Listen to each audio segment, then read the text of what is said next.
গাছের ডালে ঝুলন্ত অবস্থায় এক যুবকের মৃতদেহ উদ্ধারের ঘটনায় ব্যাপক চাঞ্চল্য ছড়ালো এলাকায়। ঘটনাটি ঘটেছে খড়িবাড়ির জায়গির জোতে। জানা গিয়েছে মৃতের নাম সমীর বিরজা, জায়গির জোতের বাসিন্দা। পরিবার সূত্রে জানা গিয়েছে গত 1 মাস ধরে মানসিক অবসাদে ভুগছিল সমীর। শুক্রবার গভীর রাতে বাড়ির বাইরে বের হয় সে। রাতে তাকে খোঁজাখুঁজি করলেও মেলেনি। এদিন গ্রামের আইসিডিএস সেন্টারের পেছনে গাছের ডালে ঝুলন্ত অবস্থায় দেখতে পান স্থানীয়রা। পুলিশে খবর দেওয়া হলে খড়িবাড়ি থানার পুলিশ ঘটনাস্থলে পৌঁছে মৃতদেহটি উদ্ধার করে ময়নাতদন্তের জন্য উত্তরবঙ্গ মেডিকেল কলেজ ও হাসপাতালে পাঠায়। গোটা ঘটনার তদন্তে নেমেছে পুলিশ। ঘটনায় শোকের ছায়া এলাকায়। শুনলাম 6টার দিকে ফাঁসি লাগাইছে। ফাঁসি লাগাইছে তো আমি দেখলাম যে কি করে হয়েছে।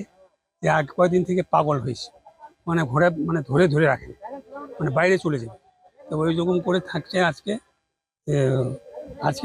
12টার সময় বলে উঠে হারাই গেছে, নেই, খোঁজাখুঁজি করছে, পায় নাই। আবার 2টার দিকে পালাই গেছে। 2টার দিকে যাওয়ার পরে তারপরে এরা সকালের দিকে দেখছে যে এখানে ফাঁসি লাগাচ্ছে। কিছু হয় নাই, এমনি মানে সাদা সিধা, এরা ঝগড়ও করে নেই, একসাথে খায়। আর লোকটা ব্রেন খারাপ হয়ে গেছিল, আগে ঠিক ছিল। এই 1 মাস থেকেই এরকম, এটা মনে হয় নিজে সুইসাইড করেছে।